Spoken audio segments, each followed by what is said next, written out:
So this month, we're creating magic. And I know that the magic we create in our own lives trickles out.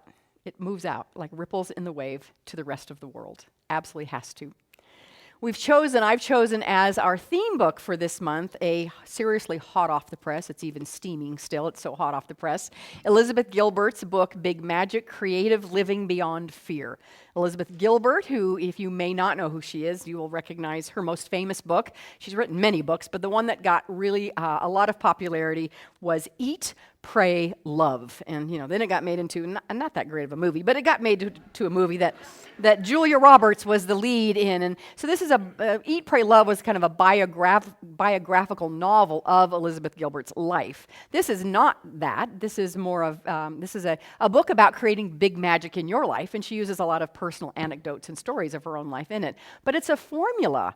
It's a formula for creating amazing things in our lives. It's for developing the attitudes and the habits and the the approaches to having a life where our hidden treasures are revealed, where we have faced our fears and we have learned to trust the universe. And when we do those things, big magic occurs. Absolutely big magic occurs. So I've taken this book and combined it with an old book. I love kind of that juxtaposition of the brand new and the fairly old by also looking into Ernest Holmes' Creative Mind and Success. That's one of my favorite books of his. It was written in 1919, before the Science of Mind textbook, although as I read that book again, I can see some statements that he absolutely lifted from that book and quoted himself in the textbook. So there are big chunks of that book. It's like, that's in the textbook. I know where that is. But so he didn't need to attribute that to himself because he said it, so it was all right that he just lifted it and sent it over. So I want to share one thing that Ernest had to say about this idea of living, I believe this is about living a magical life, which is what we came here to live.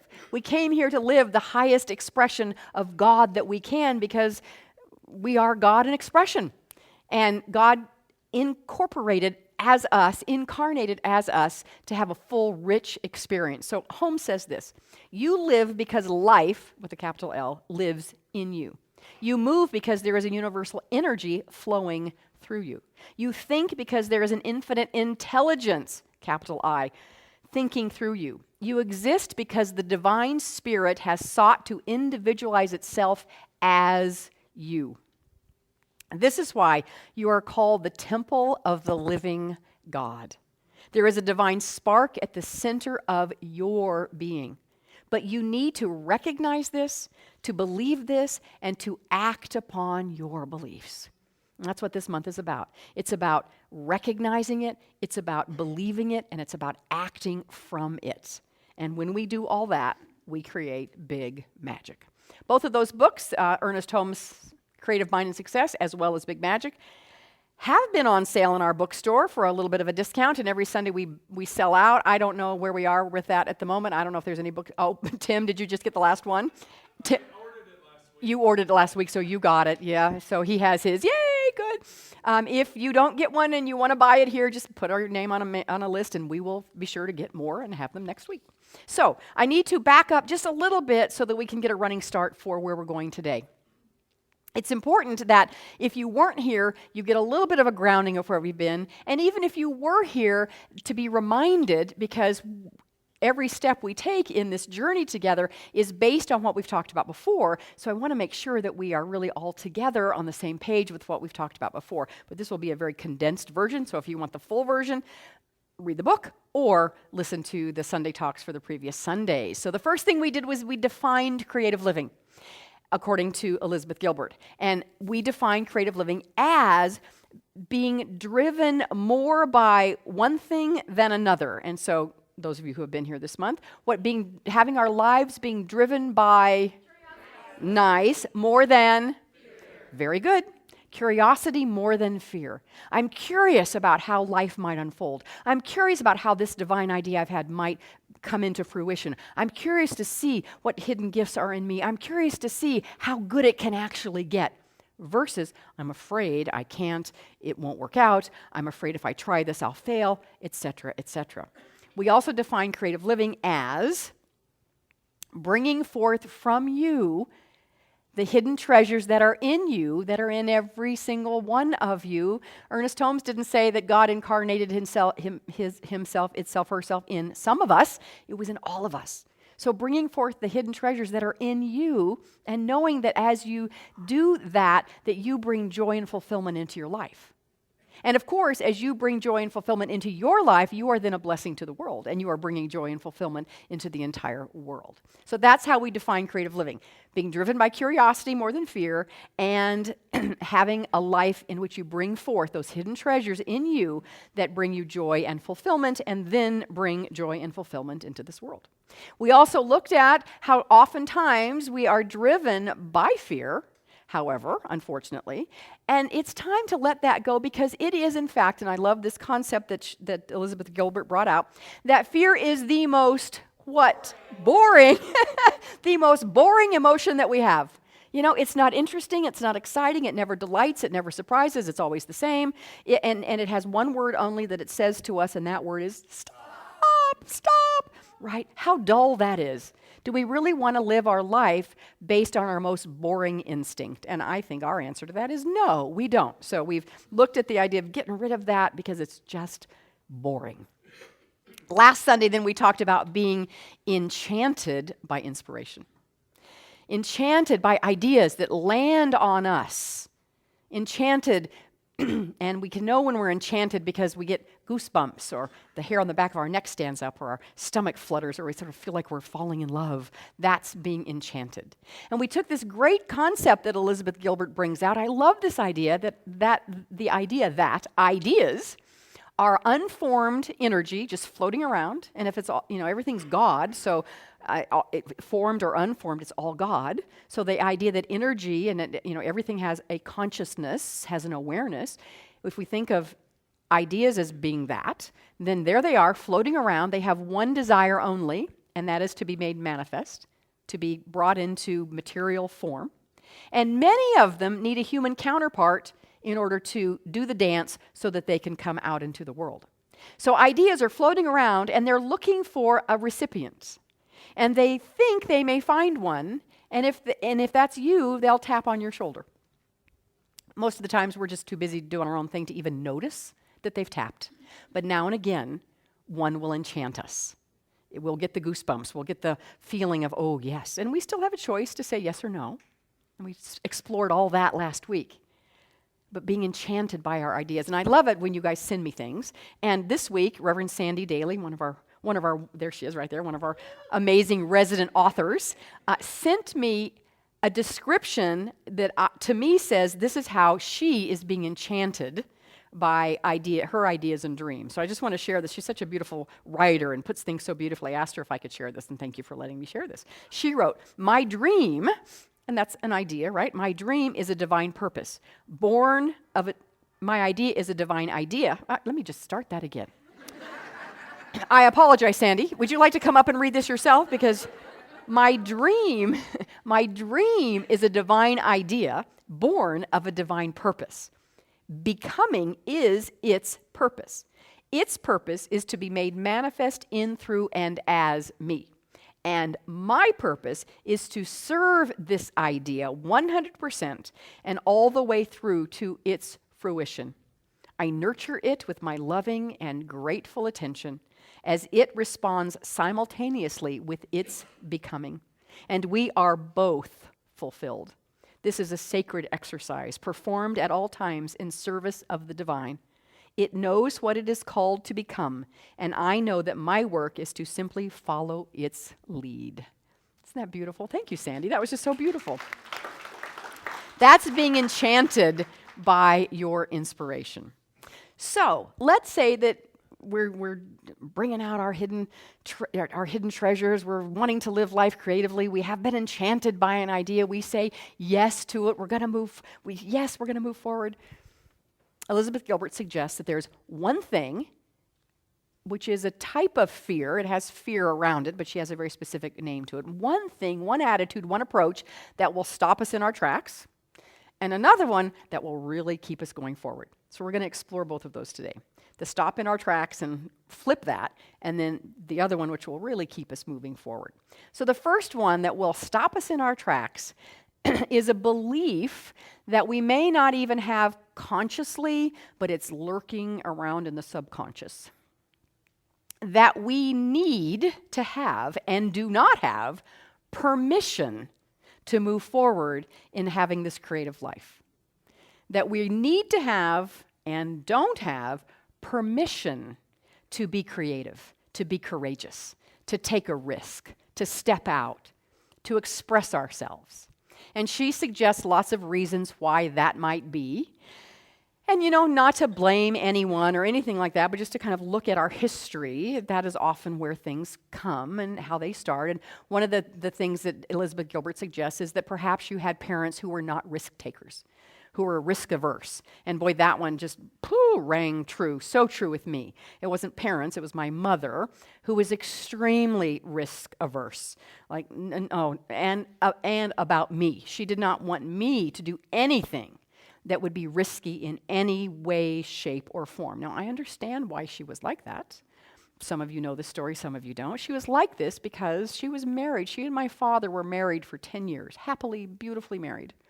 And for 10 years, they wanted to have a child. And it didn't happen. It just didn't happen. Finally, it happens. Yay! I'm named after my dad. His name was Michael Ferrara. Lovely Italian, beautiful Italian name, Michael Ferrara. And they're very happy. They have their little baby. They're so happy in life. And 10 weeks after I was born, on New Year's Eve, my father had a massive heart attack and died. Just dreadfully sad. My mom, bless her sweet soul, she's not on this earth plane anymore, but she lived for 84 years, and her heart never unbroke. And I was her connection to him. And so nothing could happen to me. I get that. But what she did was created somebody who was afraid and very risk averse. And kind of, if she had had her druthers, I would have been in a see-through box. And I'm not kidding. I'm really not exaggerating. I would have been in a see-through box that she could look through all the time and know that I was there and safe.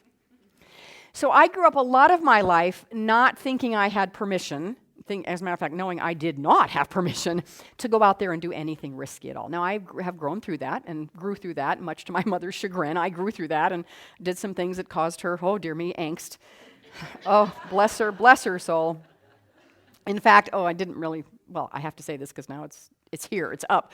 But when I went to Edwene Gaines, who's an amazing prosperity teacher, and she has a retreat center in Mentone, Alabama.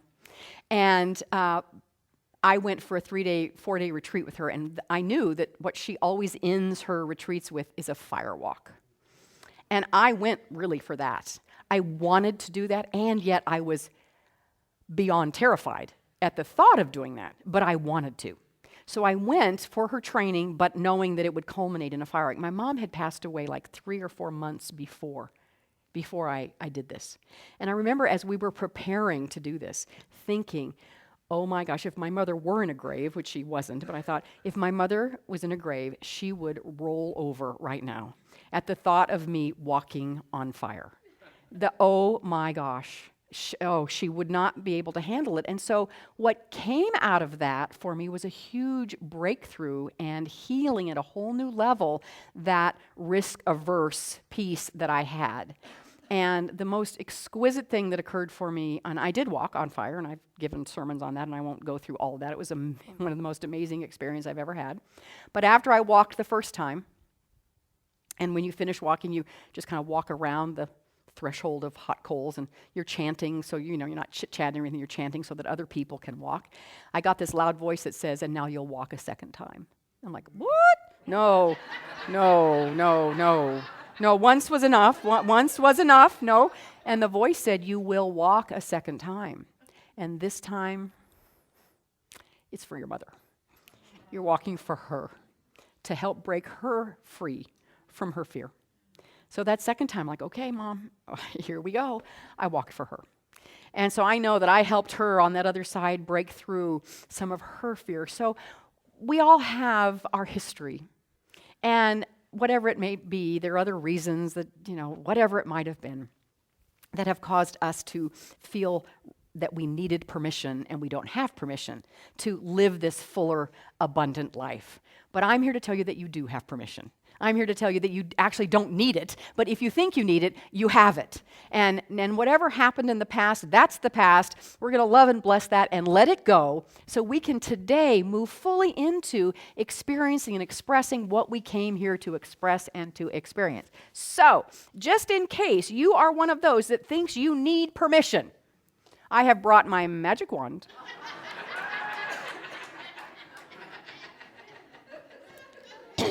And we're going to do a little permission blessing right here, all right?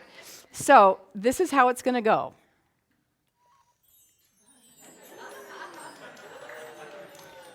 I love it. I have sound effects coming from over there. You hereby have permission to be curious, to explore, and to create freely and with wild abandon, with no end in mind other than to bring you joy and fulfillment.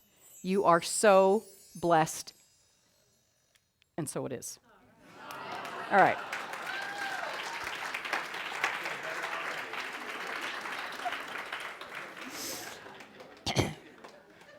All right, now I really want us to bring that in. I mean, really bring it in. So it's one thing for me to do that externally. We know, though, that life is lived from the inside out, not from the outside in.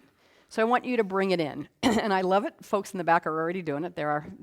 So we've talked here before about the power stance, right? About how science has proven that our physical position actually impacts our emotions.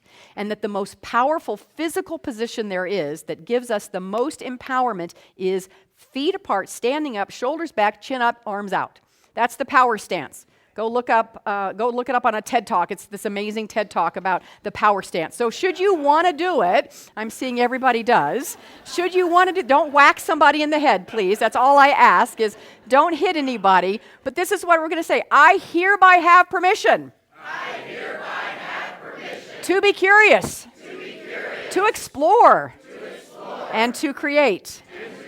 Freely and with wild abandon.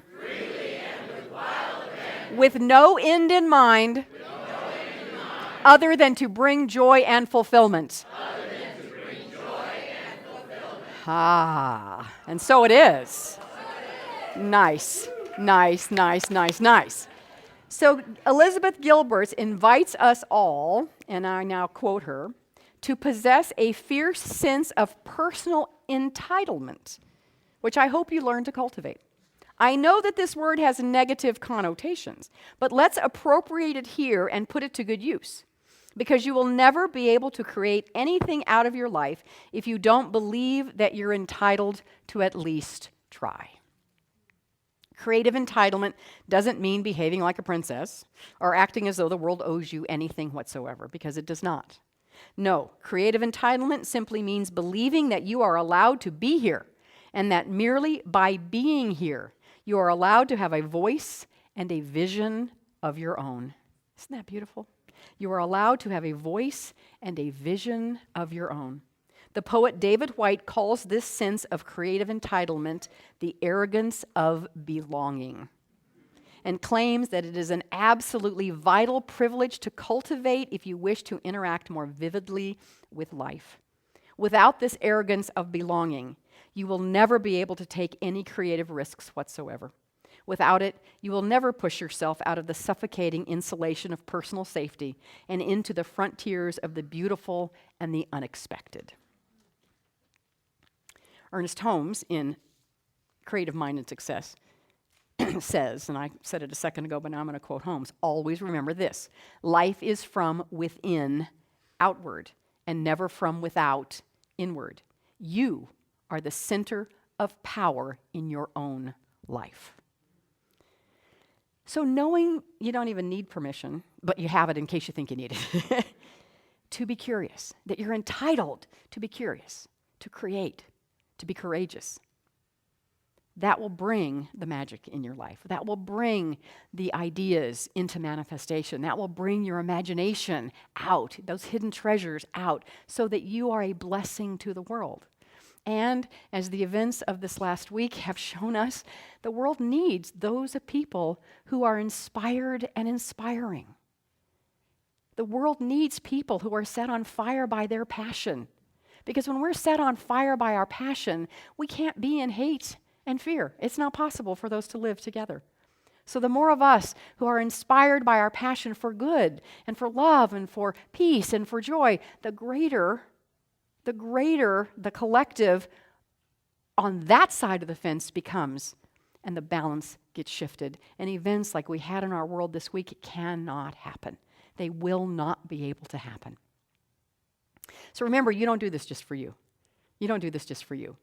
Although it is for you, and that's all right. You do it for the world. So you now have permission, all right? Say yes to that. Yes. I have permission. I am entitled. You're good. All right. So that's it. So now what is the next thing then that will absolutely continue to move us forward, help us keep going in the direction of being inspired and bringing out these dreams and ideas and joys and inspiration? I talked about it actually last Sunday, but not in a specific way, not using this specific word, and I want to put that word to it now.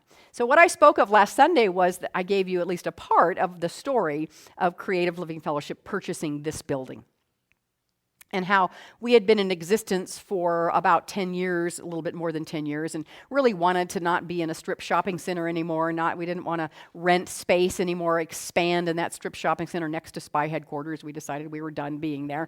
We wanted our own space, and for 5 years we visioned and prayed and fundraised and did all sorts of things, and it didn't happen. It was a little frustrating. But then the divine inspiration came, and it hit me full body that this was the very building that we needed to purchase, that this was our home. And I got all of the signs that Elizabeth Gilbert speaks about in her book, the hair on the arm standing up, the chills, the fluttery stomach. I knew it. I knew this was our building. And as I said last Sunday, there were two relatively significant issues standing in the way of that. Number one, it wasn't for sale. A little obstacle, perhaps. And the other one was that I knew, not even being in real estate, but I knew that we had $1 million to spend. That's how much we had. We had $500,000 in savings, and we had two banks tell us that we could get a loan of about $500,000. One was $550,000 and one was $5. So I knew we had $1 million. I'm not in real estate, but I know that a building like this is going to be way more expensive than $1 million. So two problems: not for sale. And if it were for sale, it would be way more expensive than we can afford, right? But what did we do? We persisted, and that is the word. We persisted. Persistence and determination. As you take one step and the next step and the next step toward bringing forth whatever it is that you have been inspired to bring forth. So last week, I shared a question that I asked over and over again, and there was a 6-month period where we had no idea, because this was a Catholic church, a Polish Catholic church at the time, and the diocese, who owned the church, said, no, you people, Catholic Church, we're not selling this building, and no, we're not buying another one for you. No, no, no. We got no's. Oh well, they got no's, I should say. We weren't even involved yet. They wanted to move. The church that was here wanted to move. They'd outgrown this space. They absolutely were thrilled when our realtor called and said, hey, would you like to sell the building? They went, yes, we would. We'd love to. We've outgrown it. The diocese, their umbrella organization, who really owned the building, said no. Well, so what? So what? We kept asking a question, and I'm going to see if you remember that. And even when we're now going out I know it's going to be more than $1 million. We need to find more money. So I knocked on lender door after lender door after every lead I was given. I knocked on lenders' doors, and I got no's. So after every no, I asked the question. Who remembers what it is? Way to go, Lisa. Good job. Give her a hand. She got it. That is exactly it. And in case you didn't hear it, it was, what would I do next? And that word next is critically important, because it's just the next step. It's not every step for the whole thing. It's the next. What would I do next if I did not think this was impossible? And every single time when you ask that question, you will get an answer. And if you persist, if you persist in following that lead, this is what will happen. I love this. This is a note from the universe. You know, Mike Dooley's Notes from the Universe. He says, so what if it takes a long time? So what if it's already taken longer than you thought? So what if it will still take even longer? The day will nevertheless arrive, as it always does, when all your prior efforts, determination, and persistence will seem like a paltry price indeed, as you are lifted irrevocably higher, as if by chariots of fire, into realms previously unimagined, and then you'll think to yourself, wow, that was fast. I can hear the music now.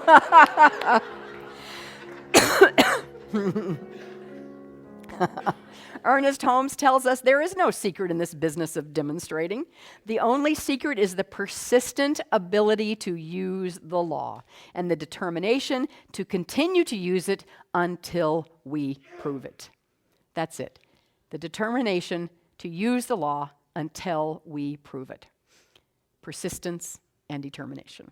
I'm going to give you one quick story about an old mule who fell in a very deep well. And the farmer heard the mules crying, braying, whatever a mule does when it's in distress. And he came to the well and he looked down, and it's very, very deep, and there is no way he could get this mule out. There's no way he could get him out. So he thinks and thinks, what can I do? And he finally thinks, you know what? I just need to do what I can to put the poor mule out of his misery, and so I'm just going to shovel dirt over him. Not maybe the best idea, but anyway, this is the idea that the farmer had. So he got all of his neighbors to bring in dirt and all their shovels, and they're just starting to shovel dirt on top of this mule. Well, the mule gets a little freaked out at first because there's dirt coming in on him, and like, what the? He freaks out, but then he just kind of shakes it off. And the dirt falls underneath him. More clods of dirt come in. He shakes it off, and then he steps on the dirt. And then he shakes it off. And then he steps on the dirt. And people aren't noticing. They can't even see down in there. It's dark. They just keep shoveling dirt. He shakes it off and steps up. Shakes it off and steps up. Shakes it off and steps up. And pretty soon, shakes it off and steps out. On our journey in this life to being enchanted by our imagination and calling forth and living from our divine hidden treasures, there may be a moment where it doesn't look like things are going so well. May feel like we've been hit by a clod of dirt. But the thing to do, the persistent thing to do, is just to shake it off and step up. Shake it off and step up. Shake it off and step up. Elizabeth Gilbert says, so just keep trying. You must keep calling out for your own big magic. You must search tirelessly and faithfully, hoping against hope to someday experience that divine collision of creative communion, either for the first time or for another time. Because when it all comes together, it's amazing. When it all comes together, the only thing you can do is bow down in gratitude, as if you have been granted an audience with the divine, because you have. So let's close our eyes. And what we're going to do to bring our time to a close here and to really anchor it in is to take that affirmation that we said before about having permission, in fact, being entitled to create. We're going to add that, or we're going to add to that, some affirmations about being persistent and determined. And these are affirmations that I was given by my first spiritual guru, my first teacher in spirituality, who happened to come under the guise of my psychological therapist, but nonetheless a brilliant spiritual woman who gave me these affirmations, and we have since passed them on to many of you. But if you'd like to close your eyes, and Pam, if we could just have a little heart-opening music here. And just in the silence, in your own inner self, if you want to repeat these, you may. Just make them your own. I will say them in the first person so that you do make them your own. And I'll begin them by simply being completely and totally aware of the power and the presence of life itself, of love itself, and the power and the presence of the law, which simply says yes to whatever is planted in it. These two, love and law, that live as us, that have incarnated as us here in this moment today. This is who we are, the truth of who we are. And so we can speak our word, we can proclaim our good, and know that as we do, we activate the law, and it is done. So I say these words, and if you would like to repeat them silently, I invite you to do that. I hereby have permission. In fact, I am entitled to be curious, to explore, and to create. Freely and with wild abandon, with no end in mind other than to bring joy and fulfillment. Therefore, I am persistent. I move forward into my highest good. Nothing in the world can take the place of persistence and determination. With God's rich help, I now persist into my highest good. I invite the powerful, loving action of God through my life now. I expect the best. I anticipate the best in every aspect of my life.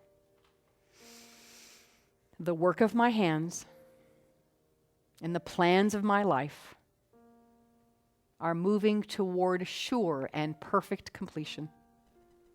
Miracles now follow miracles, and magic, big magic, never ceases to manifest.